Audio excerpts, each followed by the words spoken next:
Hello, everybody. My name is Bill Hershey. Thank you so much for joining us here today. We're going to be talking today about creating your vision for 2023. So I want to appreciate you for taking time for being proactive with your business, the same way that I imagine you're probably proactive with your health. So vision planning worksheet. Some of you may be approaching year end and thinking, wow, maybe I should make a budget for 2023. Maybe I should start planning. And that's awesome. But before we go into making budgets, I want you to be super clear about what you want to create in 2023. And not just 2023. I want you to get even more clear with your overall vision. What are we building for in your business? What are we solving for? What is your business here on this planet to do? What problems are you solving through this business? What is its reason for existing? Right? Why does this business even need to exist? Is it already available? Are the services and the problems that are being solved by your business already being done and solved by someone else? Why you? Why your business? Why now? Right? So if we can dig into that and we can begin to cast a vision, not just into this next year, but into what do we want to create? What do we want to create in this life? What do we want to create in 10 years? If we have clarity on what that is, it's going to make it a lot easier for us to then reverse engineer from that vision, right?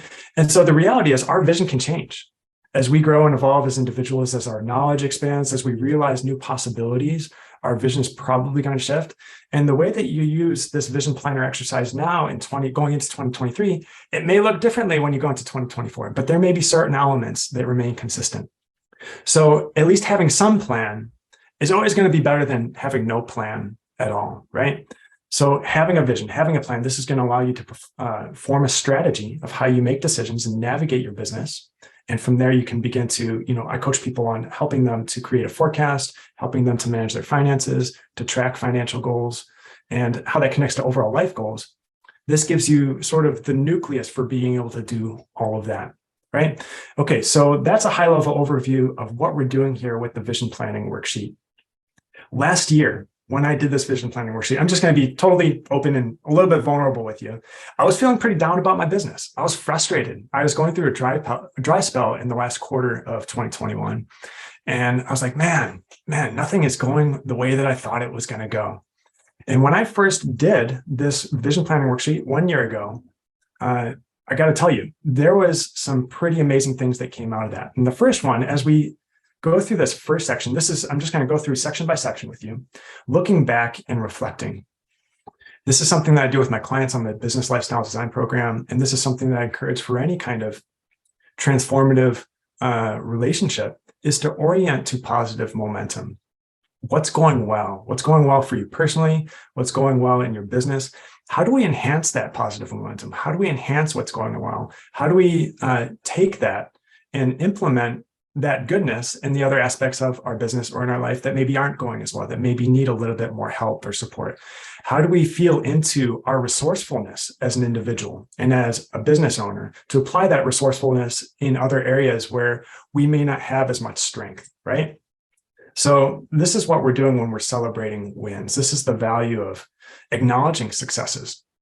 So, you may see like a business that looks like an overnight success. Like all of a sudden, this person's just rocking it. They're online, they're on social media.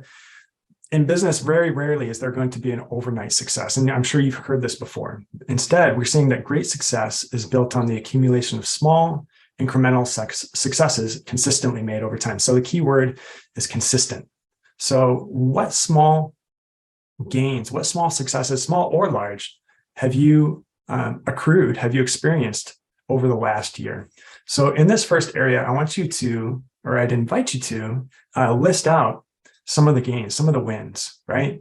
It could be anything from personal, like,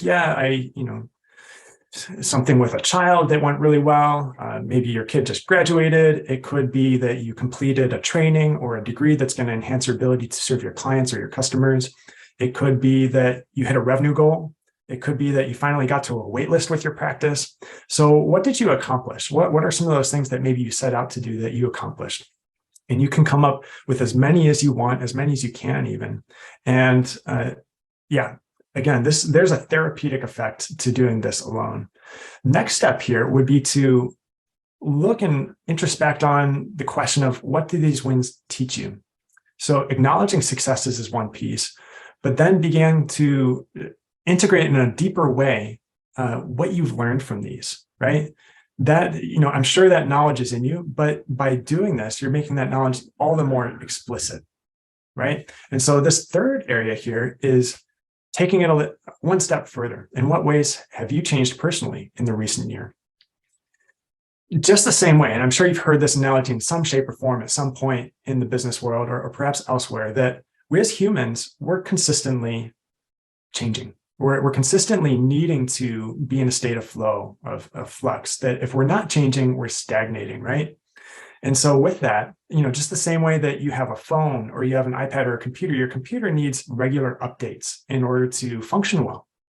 So as a human being, we also need to regularly update our software so that we stay fresh, so we stay dynamic, so we can respond effectively and be resilient to what we see today, which is a very changing, rapidly changing economic landscape, and not just changing, but sometimes challenging, right? So acknowledging what ways have you changed personally in the recent year? Maybe even acknowledge, I haven't put this in here, but you might also acknowledge in what ways your business has changed in the recent year. Okay, so we're going from reflecting back on the previous year to now we're looking ahead. What is your vision of functional prosperity? And I use this word very intentionally, functional prosperity, because I don't know about you, but growing up and coming into my early adult life, I wasn't very happy with what I saw in America, the common American dream of what prosperity is, right? I saw just, the story that I made up in my mind was that this seemed pretty dysfunctional. I'm not sure if that resonates with you and your experience, but, with the exploitation, with, the imbalances, the inequities in society, I saw that there was a lot to improve.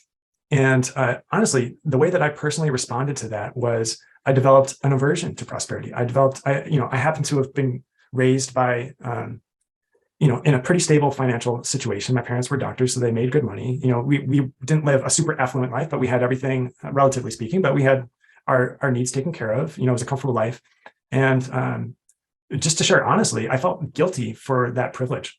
And it was difficult for me to witness the disparity I saw, in the rest of, even in different parts of the city where I grew up, Buffalo, New York, and it's common for pretty much any major city in America, but other parts of the world as well. As I traveled and I saw how other people lived in the world, I developed a distaste for money, right? And so that's something that I had to process over the course of my adult life. Those of you who know my story know that I spent some time at a retreat center, distance pretty far from money, but I've come to see that there is something that could be called functional prosperity. There is a way that we can use money as an expression of our values, our vision, and our purpose, which may be to actually make the world more prosperous, a nicer place for people to live, right? So what does that mean for you? Functional prosperity. I invite you to consider that. And in respect to functional prosperity, what would your ideal work-life balance look like? So, you may not be at this place right now in your current configuration of you and your business, especially if you're in startup mode. You're probably working maybe more hours than you want. Maybe you really love it and you don't feel it, but maybe you realize, hey, I don't necessarily want it always to be like this. And it shouldn't, because if a business stays in startup mode for too long, what ends up happening is people burn out. That's why we have these grim statistics like 80+% businesses fail within the first few years. It's because they don't cross that growth threshold of building sustainability into their business in terms of revenue, in terms of time and energy spent in the business, in terms of building the systems that are going to allow you to scale your time and pull back and let the business run itself, right? So how many hours would you like to work in any given day? How many days per week? What hours during the day? Start to think about these questions. And it's okay to get detailed. And you don't have to be committed to necessarily any of these numbers, but at least you have an idea of where you want to head. And it can change, right? So what days of the week would you like to work? And I see people out there's some people in the health and wellness space who are doing some pretty cool dynamic schedules. For instance, it doesn't have to be the same every week. If you wanted to take a trip, say to, do a weekend camping trip, and 2 days is just a 2-day weekend just isn't enough. Even a 3-day weekend maybe is enough. So what I see folks have done in the past is you can do a 4-day work week where you mark Monday, Tuesday, Wednesday, Thursday on week 1. Then you have Friday, Saturday, Sunday, Monday off. You get a 4-day weekend. And then you have a 4-day work week the following week, starting Tuesday, Wednesday, Thursday, Friday. So thinking outside of the box, right? So you're going to have a 2-day weekend intermittent with a 4-day weekend, if that makes sense, right? And you can do that with a 3-day work week. You can say Monday, Tuesday, and Wednesday is going to be week 1. I have a 6-day weekend from Thursday through Tuesday, and then another 3-day work week the following week, and then a 2-day weekend. So there's creative ways to craft your schedule. So I invite you to think outside the box. What would work really well, or what would be super cool for you in your business? Again, this is something to shoot for. This might be 1, 2, 3, 4 years out before you're able to make this happen. It may be sooner than later, depending on your situation. But what would be ideal? So how much time would you allot for per year for downtime, for retreats, for travel, et cetera, right? In the health and wellness profession, especially, we're dealing with folks whose energy is low, right? Their life force is low. And so it requires us to give a lot of our attention, our compassion, our energy to be effective in these relationships. And that can be draining, especially if you're running through a volume of clients and or patients. And so it's crucial. It's like, we've all heard this, but I'll repeat it. It's crucial that we take care of ourselves, that we recharge our batteries. And so building time into our year to ensure that we have even just a couple weeks of vacation or time away is really critical for us to have space to recharge, but also to integrate everything that's happened and maybe step outside of the business and see things from a different way. That can be pretty crucial. Just the same way, I don't know, is everybody here familiar with like high intensity interval training? Right? Have folks heard of that? So high intensity interval training, if you're not familiar, it's like you do a sprint for like 90 seconds or 2 minutes, and then you rest for maybe 2 minutes or 3 minutes or 4 minutes. And then you do another sprint. Or it's the same way with like lifting weights. You're lifting arduously for, if you're doing like a bench press or squats or something like that, you're probably doing reps for maybe 60 minutes or 90 seconds, 60 seconds or 90 seconds. And then you have a break for like a minute or 2 minutes or 3 minutes. Your circulation gets to replenish the energy that's spent in those muscles, and then you come back. And so that replenishment is key, right? That you're able to recharge, that you're able to come back, not just with energy, but also enthusiasm, with fresh perspective. So how do you want to feel after your ideal work life, after your ideal work day? I should change that. Oh, excuse me. No, it is correct. How do you want to feel after a day of work within your ideal work-life balance? Even just having an idea of that gives you a bit of a compass to know whether you're headed towards your true north or not. For instance, it may be totally normal to feel kind of spent, after, a hard day work. But if that's every day that you're feeling depleted or burnt out, or if that's happening on a more consistent basis than you want, then it may be a sign that something needs to change. So being able to articulate, yeah, I want to feel like maybe like I've spent some energy, but I feel fulfilled and satisfied, and I still have energy to go home and cook and be with my family. That's what I want. I want to be alive and well for, the people that I care about at home, as well as the people that I care about in my clinic or in my business, right? So next piece, what else? Aside from these above questions, what does your vision of success look like? This is where I would invite you to take a sensory bath. If you've ever heard of such a thing, a sensory bath would be where you would imagine what it could feel like as a sensory experience to live in the life of your future self. So imagining your future self, whether that's a year from now or 3 years from now, 10 years from now, whatever it is, living a successful life that you've envisioned. You've just articulated what your ideal work-life balance might look like. What would that allow you to do? Would you be taking a vacation in a certain part of the world or certain part of the country? Would you be spending more time with family doing certain activities that bring you and them joy, right? What would those activities be? What would that look like? Imagine yourself, if you're a dad or a mom and you have a kid who's playing soccer, would you be going to their soccer games? Would you be smelling the grass from the freshly cut fields, right? Would you smelling the sweat of the rugrats, the kids running around with their uniforms, right? What would be the smells? Would you see the sun like peeking through the clouds? Would you be feeling the rain as it falls down as you're sitting on the soccer bleachers, right? So what are the sensations that are happening there? If it's a vacation, where in the world is that? What does that look like? What foods would you be eating? What would you be tasting, right? How would you be experiencing those tastes? So I can't explain the metaphysics of this, but I got to tell you that this is powerful, right? When we can envision what our future self is like, we open the door of possibilities in our mind that can be real for us, right? It tells our mind, we're telling our mind that, yes, this isn't some far-fetched dream. This is a reality that I can actually experience right now in my imagination in real time. And the interesting thing about neuroscience and the way that our brains are built is that there's a part of the brain that doesn't actually know the difference between what's imagined and what's real. That those feelings that you might get from imagining yourself being on a beach somewhere it's the same parts of the brain light up that would light up if you were literally there at that beach. So, in neuroscience, they talk about this as the reticular activating system. I'm not going to go too deep into that, but if we can conceive of it and we can believe it, then we can achieve it. This is a famous quote by Napoleon Hill. If we can conceive it and we can believe it, we can achieve it. I invite you to consider, be careful what you ask for. How is this going to help you serve your deeper purpose? How is this going to serve your vision? How is this going to support the greater good? And if it passes all those tests with you, then I invite you to this sensory bath. Okay, lifestyle requirements and visions.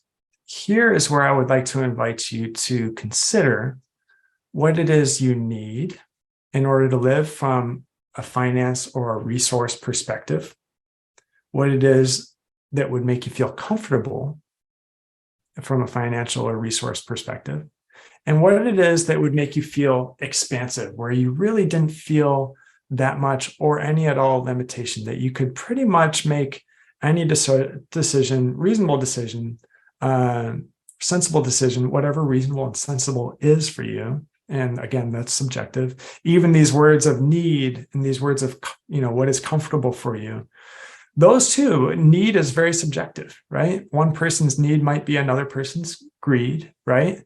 But what it is that we need, and if we can approach that need without self-judgment, that's something that I would encourage, right? So what are your basic survival needs? If you can go ahead and list these here, one by one, and based on that, what do you feel that you roughly need in a month to survive? And we'll call this the minimum survival income. We'll do the same thing here for what does a financially comfortable lifestyle look like for you? So what are the expenses and the activities that would help you feel a sense of satisfaction in life? So list as many as you can think of with estimated amounts, and then you would come up with a figure of what that would be for a comfortable lifestyle based on what you've spelled out in this area. And then you would do the same for this higher tier of lifestyle. We'll call this the expansive lifestyle. And again, these may shift from year to year as your business and as your living situation changes. And what was comfortable for you a couple of years ago may be your survival now. I don't know, especially if you've had kids or something like that, then things are definitely shifting. Now I'm going to jump here and give you a preview into the next exercise that I'm going to show you. It connects to the lifestyle requirements and visions. This is the reverse engineer pricing template. And so again, here, you may not have been able to see this before, but the first thing you want to do in these sheets is go to File, make a copy. Once you make a copy, you can name it, put it in your Google Drive folder, wherever you want to keep it organized. I would recommend bookmarking it so you can easily refer to it and come back to it. But in here is where you would start to fill out, these are some very basic categories of expenses for personal healthcare. So it's not just personal healthcare, it's just for personal livelihood. So this would be all your personal expenses. If you're a solopreneur in business for yourself, you would want to make sure that this is only your personal expenses. If there's business expenses, you'll want to put that on step 2. So monthly business expenses, if you have annual business expenses, you'll put that here in this area, and this formula will kind of crunch that for you to help you understand what your monthly budget is to cover your monthly business overhead. Right. And one other note here is that, say if you're paying something on an annual basis versus a monthly basis, maybe it's like property taxes or something like that, or some kind of insurance. What you would do is you would take that sum total and divide that by 12 and put that number here in whatever column. It's probably going to be the same for survival, comfortable, and expansive. But maybe in a comfortable income, you might want a higher level insurance or another premium or something like that. So that could potentially change. Okay, so that's a sneak preview into the reverse engineer pricing tool. And I know, spreadsheets can be a lot for some people. I want to invite you to feel free to reach out. If you have questions on any of these worksheets or spreadsheets, I'm available for that. I'll put my email in chat later, but I think everybody here has my email because you received an invitation to this webinar. Okay. So next section here is evaluating some big business questions. And these are actually pulled with permission from a book called A More Beautiful Question. Let's see if I have it. I do. So I've been reading, I've had this book for a while and I've kind of peeked through the pages, but this year as I went through my vision planning again, I decided to look into this book It's by Warren Berger. And it talks about the power of the questioning process itself. And you may have heard of this, if you've heard of Socratic dialogue, the premise of this is that there's a lot more power in asking the right questions than there is in the act of trying to find answers or solving problems just from a more like solution-seeking approach, right?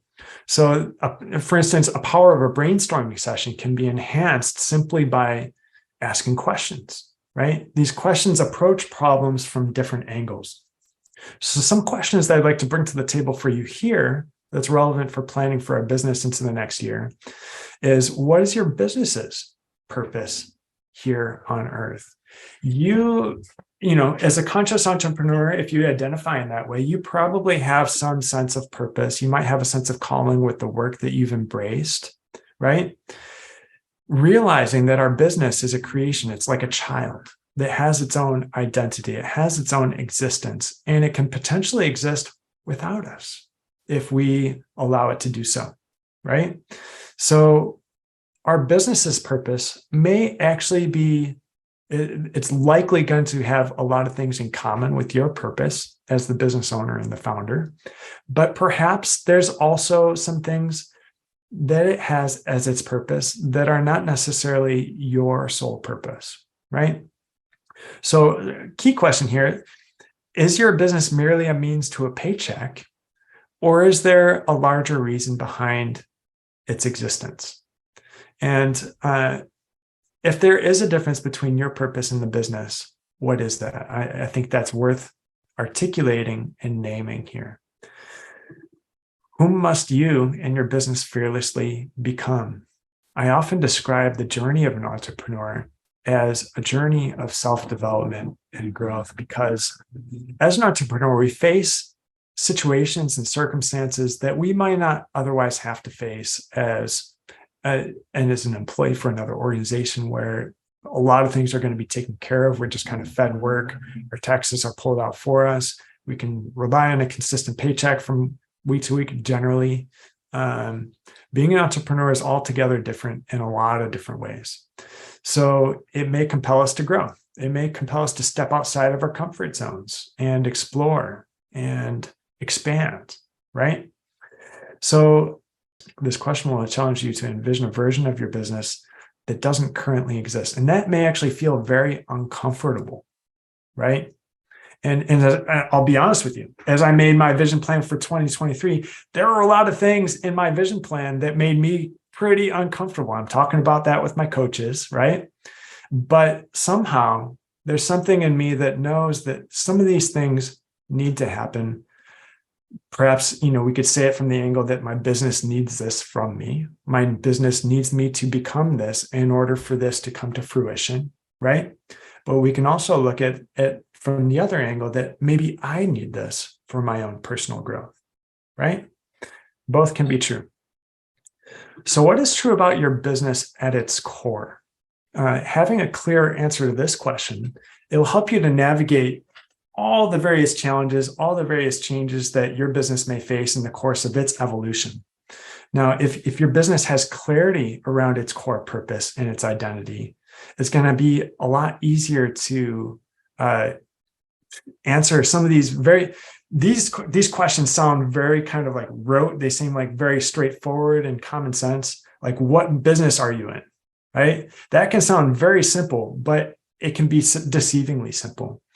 So what business are you in? What do you, it's like the basic question. Everybody in America is asking, what do you do? Somehow we're not as concerned about who we are. We're concerned about doing more than we are being. So what is your business at its core? What is the being aspect, but also what is the doing aspect of your business? And these last three questions in this section, so what is true about your business at its core?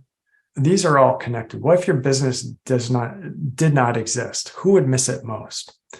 So these questions are kind of approaching the same kind of like core essence from different angles.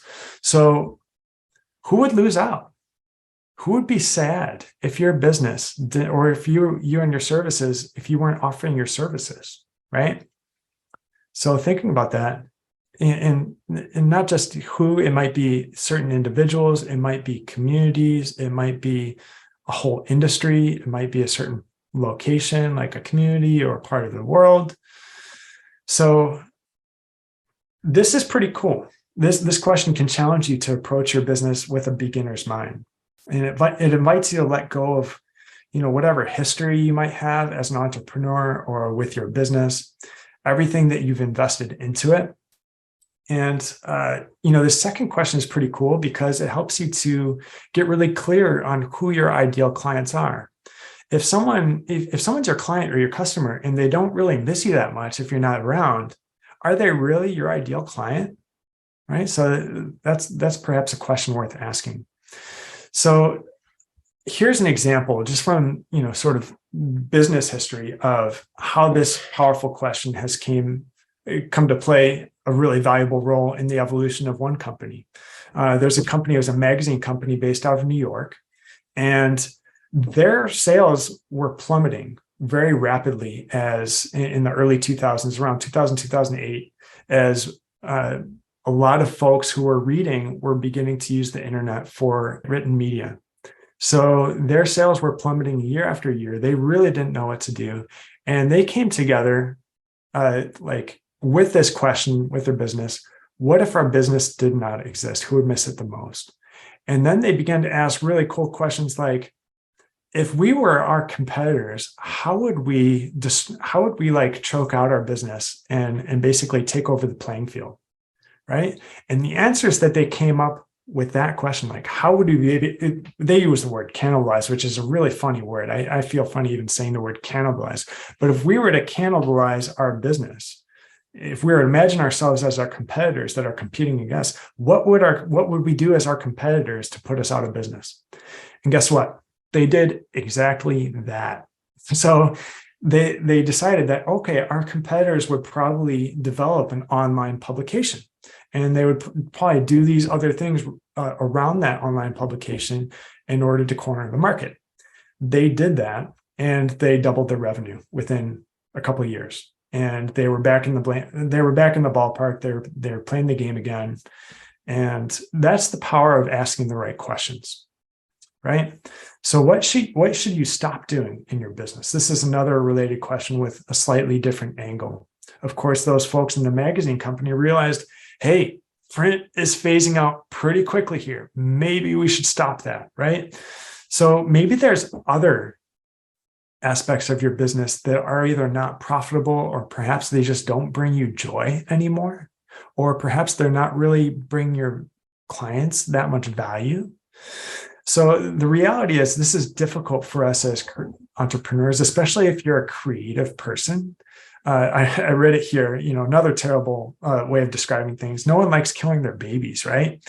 But, at a certain point, if we want to get really good on just a few things, if we were able to focus our efforts in making a few of our services outstanding and preeminent, we'll have a much better chance in business than having our efforts dilute amongst a lot of different streams that maybe aren't performing up to their potential.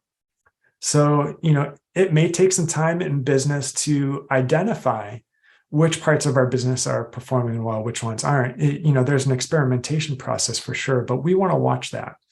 And so for some of you in business, you may be familiar with this principle of 80-20. So the principle of 80-20 is also called the principle of imbalances. And this is literally a principle in nature. And here's how. If you look at a river or the way that water moves through three-dimensional space, even if it's not necessarily a river, it may be water, trickling across a floor, right? That water is 80% of the water in that river is going to be flowing through 20% of the volume of that space, right? So another example is, what are some other common examples of 80-20? We see it in society. This is actually maybe not as uplifting of a statistic, but you can see that 20% of the people may own 80% of the land. This is something that folks saw in other countries. This is another measurable statistic. And it's not always cut and dry like 80-20. Sometimes it's 70-30. Sometimes it's a 90-10 split. But generally, we see that things aren't evenly distributed. That's why we call it the principle of imbalances. Now, in our business, looking from the lens of where are the imbalances in our business, which of our revenue streams are performing really well, is it the case that 80% of our revenue is coming from 20% of our services? Is it the case that 80% of our revenue is coming from 20% of our client base? So if that's so, I invite you to look at that and check that out. See if you can find any kind of pattern like that in your business, because that can help you unlock a tremendous amount of profitability in your business. So if you identify that 20% of your customer base who's spending the most money with your services, how do we find more of those? How do we find more of those ideal clients, right? Or how do we sell more or provide more value, provide more valuable services to those folks who are enjoying and appreciating and spending money on our services, right? So here's super cool. I'm going to take this a level deeper. Within the 80-20, there's another 80-20. Now, what the heck does that mean? So you have your 20% of customers who are producing 80% of your revenue. So let's say that out of 100 customers, you got 20 customers, they're bringing in 80% of your revenue. Of those 20 customers, 20% of them are bringing in 80% of that revenue, right? So what does that mean? So 20% of 20 is 5. So that means you may have 5 of those 100 customers who are actually producing 64% of the revenue in your business, right? Look and see if that's happening in your business. And if that is, then how do we hone in? How do we focus in on those 5, right? So you may or may not want to do that. We're not all necessarily money driven, but if we want to create scalability in our business, if we want to create lifestyle balance, work-life balance, then it's to our advantage to play to our strengths and play to these leverage points in our business that are going to help us realize that vision. Okay. Everybody good? I know that was kind of a lot. Tracking with me so far? Give me a thumbs up. Moshe, thank you for checking my math. So it's 4 and 5. It's 4 people, not 5. 20% of 20% is, thank you. Yes. That's why your last name is Math, I think, if you don't mind me playing with that. So thank you for keeping me in check there. Okay, yes, yeah, 5 would be 25%. Okay, so next, very much appreciate that, keeping me honest. So next step here, what could your business look like in 10 years? And I realized that thinking 10 years ahead, it's like, man, I don't even know what I'm going to eat for breakfast tomorrow. How do I think 10 years ahead, right? I invite you to create time and space. Maybe take some time in quietude. Maybe if you can meditate for a few minutes, if you can meditate for an hour, take some time, create some space where you can contemplate on what your business could look like in 10 years, right? So if this is too difficult, set it aside. No need to get overwhelmed. Let's start. We're taking a 10-year goal. We're breaking it down to a 3-year goal and then a 1-year goal. So if you can't do 10 years, start with 3 years. If you can't do 3 years, start with 1 year. Okay, so we're going to start for 10 years. We'll start with the 10-year piece right now. Just considering, these are some high-level questions. You can add some questions to this to bring more definition and detail to your vision, to your heart's delight, go for it. But this is just some basics. And if you don't have a clear answer to this question, don't worry about it, right? You can, and if you have an answer, just remember that you're not married to your answer. Your answer can change. It can evolve, right? So what would your services be in 10 years? What would be your primary services? How would your business be bringing money into the business, right? Where would you be located? Would you be working remotely with folks? Would you be working with people locally? Would you be doing a combination of both? Would you be working with people across the country? Would you be working with people in other countries? If so, which countries? Or would you just be serving anybody who speaks any language, if you speak any language, right? So what would that be? Would you only be serving English speaking folks? Or do you speak other languages? Or would you have potential team members who speak different languages, right? So what would your team look like if you have a team? Or would you stay solo for the whole lifespan of your business? If you have employees or contractors, how many would you have of each? What roles would they play, right? And you could, I didn't write this question here, but how much might you pay them? What would be the payment structure? Would they have an equity option to potentially become a partner or own part of the company?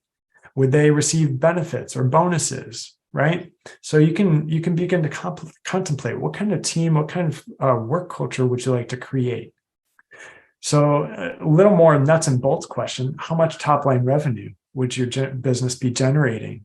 And top line revenue, it's an accounting term that we use in accounting land. That means the gross is another sort of accounting term, but the total amount of money coming into your business without considering any kind of expense. So, if say you have a practice and you're bringing in, like a clinic, you're bringing in $200,000 per year, and then you have $100,000 of expenses, that leaves you $100,000 profit, right? So total revenue would be $200,000. And of that $100,000 profit, how much would stay in the business and how much would you take home to pay yourself, right? Would it be 100% of that? Would you be taking out the whole $100,000? Or would you maybe leave 10% in the business to create a little bit of a cash flow, like a safety net, like a buffer, right? Create some cash reserves. So what would your take home pay be? So doing the same thing with your 3-year goal, then again with the 1-year goal, I'll put another space here just so it's a little more clearly separated. And then we have here our quarterly objectives. So I hope you can see the process here that we're taking that big picture goal, we're kind of funneling down from the 10-year to the 3-year. The 3-year may be only a portion of the 10-year goal. And then from the 3-year goal, what can we accomplish in the next year? And of all the things that we can accomplish in the next year, how do we break that down into quarterly objectives or milestones? And so some people call these milestones like the big rocks that we're pushing into place to form the cornerstones of our business, right? If you can imagine, back in the day, they were building cathedrals or even pyramids with these huge rocks. Here we are putting rocks into place for our business. So what are some of these rocks that we're going to put into place in Q1? And so this would be, we're in Q4 for 2022. Think ahead to Q1. So that's January through March, then April through June. Q3 is going to be, of course, July through September, and so on and so forth. Now, you may not be able to see very, very clearly to Q3 and Q4, but you may be able to see pretty clearly what you want to accomplish in the next 90 days. So you might want to rank these priorities. And I generally recommend only choosing 3. You don't want to choose many more than 3 big goals or big objectives in any given quarter, because what can happen is you can dilute your focus, dilute your energy, and you can either not really accomplish any of them completely, and they all kind of are still kind of hanging uncompleted, kind of spilling into the next quarter, or you just don't really get any of them, or not sure where I'm going with this. I'm going to check myself before I wreck myself. Anyway, try to limit to 3. If you have more than 3, then you can do a number of things. One is, are some of those goals related to the other milestones? So can you take those and form them as sort of sub goals of the larger objective, right? In that case, you can kind of group it as a single overarching objective with a couple different phases relating to it. Either that, or you can just push some of those objectives to the next quarter. If you happen to accomplish all 3 of those objectives in the first quarter, then you can push your timeline up. So you can pull some of those objectives from Q2 into Q1. You can start, say, in like late February or March if you're accomplished early, right? So for me, I'll be honest with you, I wasn't able to get super clear into three priorities. I had like 1 priority, sometimes 2 priorities for like Q3 and Q4. And it can be, if you can't get super clear, it might just be develop a certain deliverable, develop this program that you're working on. It continue to develop the program, or it could be continue to get more clients, right? So those are pretty broad. A step further would be like, okay, how are we going to develop more revenue? How are we going to bring in more clients? Is it going to be that we're going to talk to a marketing strategist and implement, say, a 90-day marketing strategy?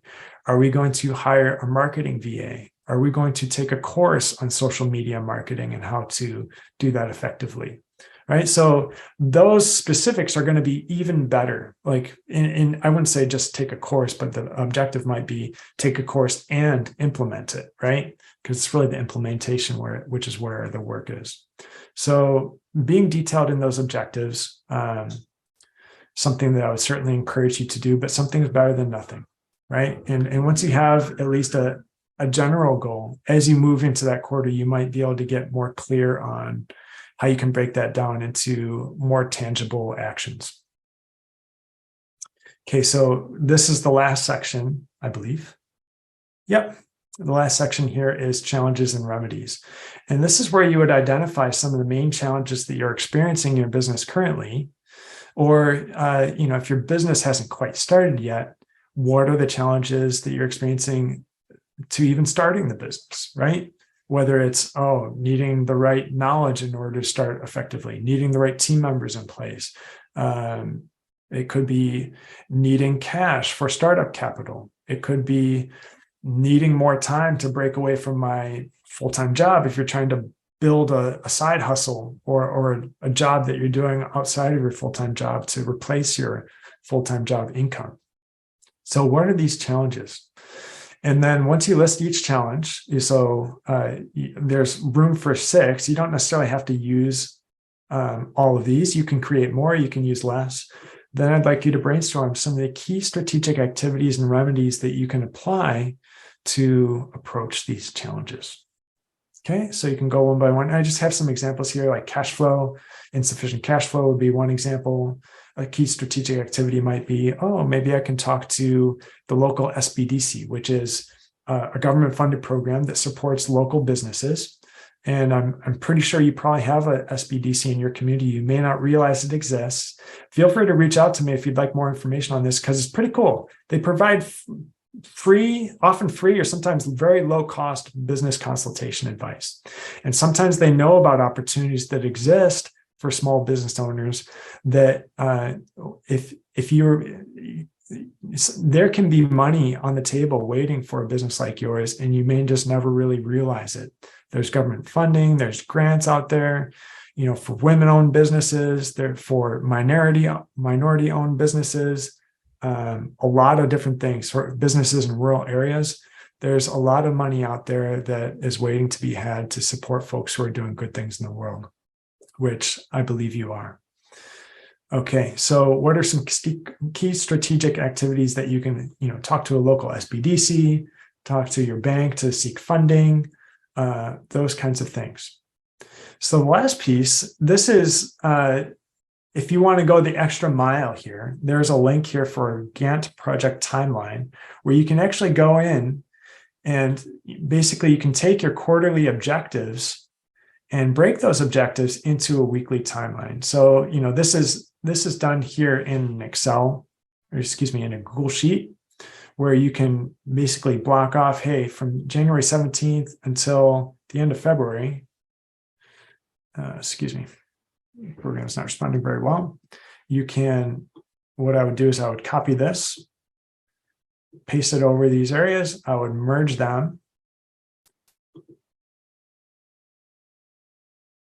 Okay. And then I would write what this objective is. So implement marketing strategy as per marketing strategist. Okay, and so you can start to block out certain weeks of what projects you're going to be working on. So you can list like project areas. This might be a marketing area. You might have a training area where you're doing a couple different trainings throughout the year, right? So I'm going to undo that just so you have a fresh sheet, because this is the template. I don't want to mess it up for you. Okay, and that's the way that you can kind of line it up to see what your year is going to look like quarter by quarter, week by week. And then once you have these kind of projects laid out week by week, you can use that to, when you're doing your daily planner or your weekly planner. I'm a pen and paper guy. I have it all kind of listed out here on my sheet. When I'm planning my week every Sunday night, I could potentially come in here to the Gantt sheet and get some bearings on what my timelines for various projects look like. Okay, cool so far?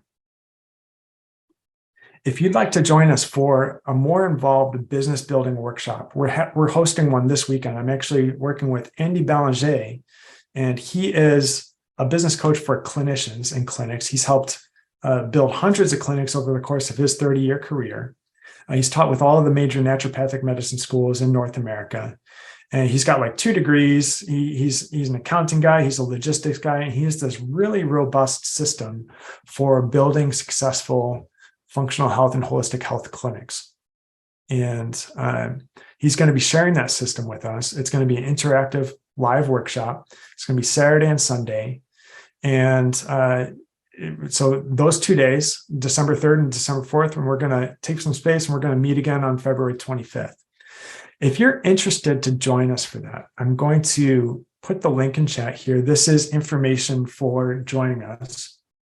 And this is really powerful, because going through these business building exercises of defining all these aspects of how you make your patient or your client experience excellent at every stage of the client or patient journey, that they experience something in your business that is unique, that they haven't experienced with any other doctor offices or clinic offices, that they end up raving.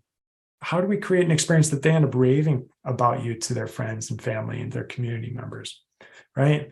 So optimizing your patient experience, optimizing your marketing strategy so that you can have a consistent flow of clients coming into your practice.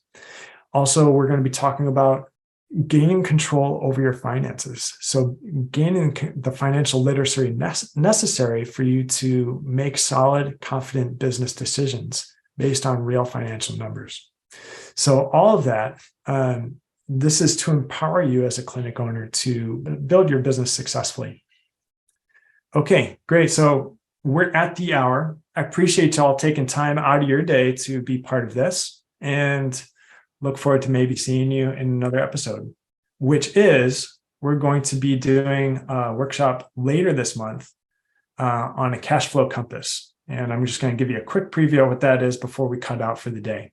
So the cash flow compass is a 12-month revenue projection model. And this is what this would look like. I know this looks like maybe a big, scary worksheet, but it's not so bad. This is what will allow you to take a revenue goal. And I'm just going to take this. If your revenue goal is, say, 108,000, I know 108, kind of a Vedic number. That's why I put it in there. You can put anything there. Whatever your revenue goal is for the year, 200,000, whatever it is, it's going to break it down into a monthly goal, a weekly goal, and a daily threshold, assuming you're working a 5-day work week. And from there, how do we take that and plan out from month to month what money's coming in through what revenue streams in your business to help you work toward that goal? And not only are we setting the goal, but this tracker will also help you to track it from month to month, so you can see how close you are, if you're off, and if so, by how much. Or if you're over, you'll see how well you're doing. Right. So thanks again for coming today. I'll be announcing the date and the time for this workshop in a week or so. So look out for that email. We look forward to seeing you there. And I hope this was helpful for you. So feel free to reach out if you'd like more. Okay, everybody. Thanks again. Take good care. Bye for now.